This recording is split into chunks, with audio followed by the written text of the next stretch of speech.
नमस्तेऽस्तु महामाये श्रीपीठे सुरपूजिते शङ्खचक्र गदाहस्ते महालक्ष्मी नमोऽस्तुते।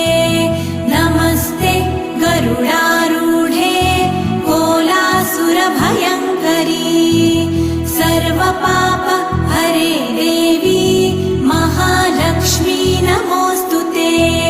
महादेव्यै च विद्महे विष्णुपत्न्यै च धीमहि तन्नो लक्ष्मी प्रचोदयात्।